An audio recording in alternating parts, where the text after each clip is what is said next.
Presidential primary season has officially kicked off with the Iowa caucuses, and so far, no surprises. Yeah, as polls predicted, former President Donald Trump dominated the field, which we've learned is even now smaller this morning. Just hours after the caucuses began, businessman Vivek Ramaswamy announced that he's suspending his campaign. He bowed out after a disappointing finish and threw his support behind Donald Trump. Now, if we look at the latest numbers, you can see Trump with a commanding lead, 51% of the vote. But the real story here is the battle for second place. Governor Ron DeSantis projected to finish just ahead of former UN Ambassador Nikki Haley. Ramaswamy got less than 8% of the votes. So our chief political reporter, John Croman, joins us live from Des Moines this morning to tell us what this all means going forward. John, good morning. How are things in the Hawkeye State?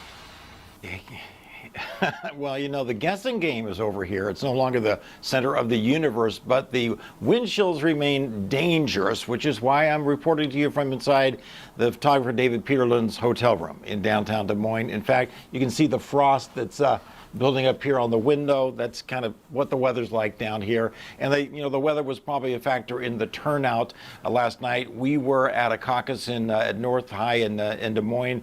3 precincts met there, total of 74 Republican voters. That's less than half of what they normally would have at that precinct. And they're pretty sure the weather was a major turnout factor. Another turnout factor might have been the fact that the polls showed that Trump had such a commanding lead. And, his victory here, as you mentioned, was not a surprise because he'd led in most of the polls by 30 points, and all the spin was about would DeSantis finish in third, and if so, would he be finished because he spent so much time and money here. He did eke out that second place victory over Nikki Haley, and now Haley is on the air basically saying, in New Hampshire, basically saying, I'm the new generation, I'm the choice, I can beat Biden. Now you're without me, you'll be limited to 2 people you don't really like that are from an older generation. But definitely Trump, this is Trump territory down here. We stopped at pizza joints, we stopped at coffee shops, and almost every Republican who would admit who they're going to vote for was in the Trump camp. So it's on to New Hampshire from here. And speaking of, John, your road trip doesn't end in Iowa. You'll be going to New Hampshire next week. So what's next for all of these candidates?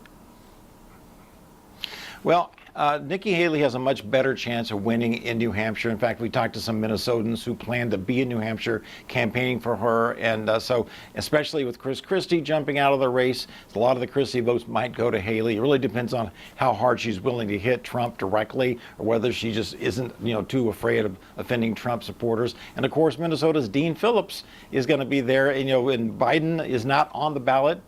Democrats want South Carolina to be their first contest. So it'll be a matter of whether Dean Phillips can win the write-ins for Biden, which is going to be a significant factor up in the Granite State.